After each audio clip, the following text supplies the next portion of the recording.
Kita contoh yang cross join dulu ya. Cross join. Saya punya tabel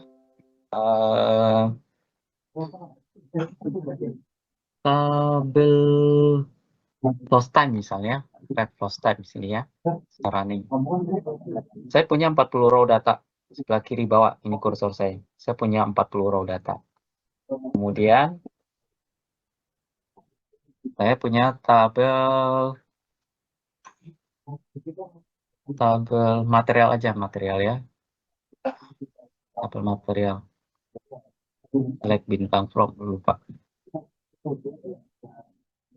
Jadi tabel yang pertama, tabel lost time, dia punya 40 row.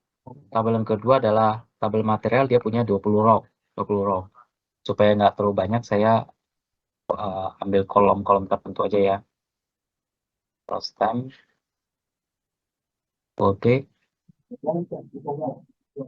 lost time, keterangan. Biar nggak terlalu banyak row-nya. Ini material kode, material nama. Ya, seperti ini ya. Tabel yang pertama dia ada 40 row, tabel yang kedua ada 20 row.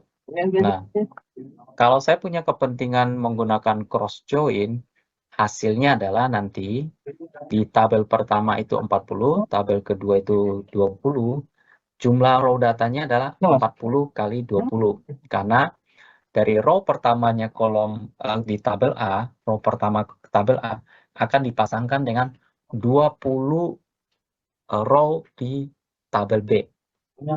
Row kedua dari tabel A dipasangkan dengan 20 row di tabel B. Row ketiga dari tabel A dipasangkan dengan 20 row tabel B sampai dengan row ke-40 tabel A. Sehingga kalau di total-total berarti 40 kali 20. Di cross join kan hasilnya nanti ada 40 kali 20 berarti 800 row data. Nah, contoh misalnya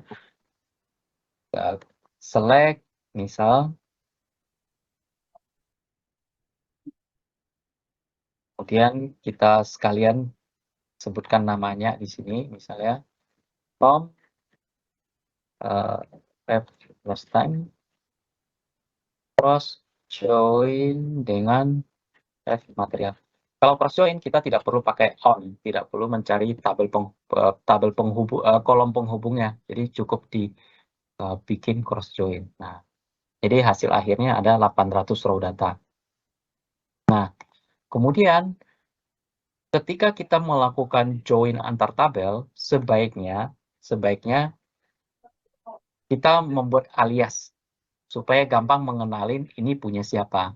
Alias itu pertama adalah alias dari si tabelnya sendiri. Jadi tabel lost time saya kasih alias misal SA gitu ya. Bebas sih, ini bebas. Ini SB gitu. Nanti tabel ref lost time ini kan punya si ref lost time-nya. Karena sudah saya aliaskan, saya kasih aja A di sini. Jadi maksudnya itu adalah si lost time kode, lost time keterangan itu adalah punyanya si A.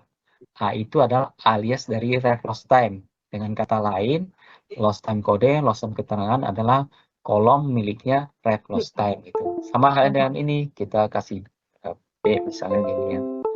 Ini supaya memudahkan kita dalam mengenali si kolom ini miliknya tabelnya siapa sih. Kalau saya nggak pakai alias boleh nggak? Boleh aja misalnya gini ya. Saya nggak pakai alias nih. Boleh. Tapi saya ganti dengan menulis nama panjangnya tabel itu.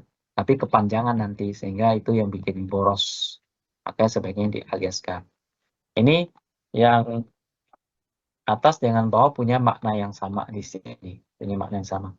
Ini juga punya makna yang sama, cuma di sini kita kasih alias, ini nggak kita kasih alias, tapi kita kasih tahu bahwa ini kolom ini miliknya si ref lost time.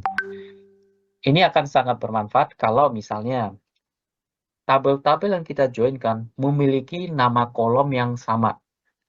Kalau tabel-tabel yang kita joinkan memiliki nama kolom yang sama, kemudian kita ingin select kolom-kolom tersebut dan tidak kita sebutkan ini kolomnya miliknya siapa, si query itu akan bingung. Dia bilang ambigu, ini punya siapa yang kamu maksud, gitu. Sehingga memang disarankan kalau kita bikin join, maka sebaiknya kolom-kolom yang di-select itu diawali dengan nama tabelnya.